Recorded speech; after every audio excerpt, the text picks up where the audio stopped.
A Day in a Life as a Lakwatsarang Palaka Part 2. So ayun na nga, na-upload na nga ang Part 2 ng ating masasablog. A Day in a Life.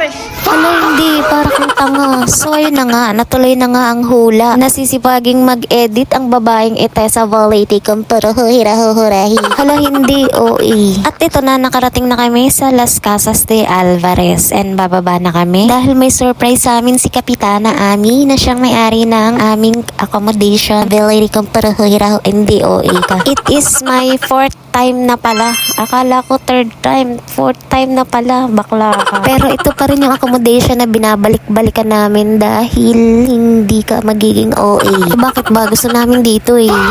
Ano naman tayo ng buhay. Pakialaman yung inyo. Hala siya, hindi siya mang-aaway for today's video. So ayun na nga, na-surprise kami dahil may prepare sa amin si Kapitana Ami Alvarez na complimentary breakfast sa aming pagdating. And sobrang sarap. Bakla ka. Lalo na yung champurado. Plus pa yung daing. Plus pa yung kapeng barako. Salamat po. Grabe na Itesa Valete ka para hindi OA ka. Kitang-kita mo naman yan. Sobrang spacious ng lugar. Halos mag-spread na kami all over the places and everything. Napaka-warm talaga mag-welcome ni Kapitana Ami sa amin ever since. Kaya nga kami pabalik-balik nga ni. Sobrang late upload na nga to mga bakla. At kung nasagap niyo yung balita mga bakla, na dinumog nga itong Masasa Beach nung March and April. Kaya ang masasuggest ko sa inyo, magpunta kayo ng regular days or weekdays or better yet, hindi sasabay sa holiday mga baklang Itesa Valete ka pero hindi ka magiging OA.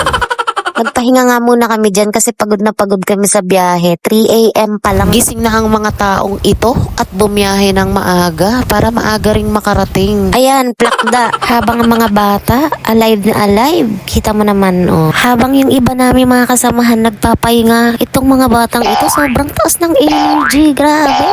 Showdown pa nga eh. Umipiyok pa nga, nagbibinata. Yan. Sino muna tong voice over bago ka mawala ng buo sa room tour na nga muna tayo. Ano? Tara, ito nga yung napili ng kapatid ko na magiging kwarto nila. Ang ganda, diba? Tapos meron pa yung videoke sa gilid. Ayan, oh, pak, saan ka dyan? Tapos dito, while waiting kami sa mag-check out ng mga overnight kahapon, dito muna sila nilagay sa isang kwarto and then dito kami sa may malapit sa veranda. So ayan guys, hanggang dito na lang muna tayo. Bibitinin ko ulit kayo. Abangan nyo na lang ang aming part 3 ng Masasa Beach Vlog. Bye guys! Bye!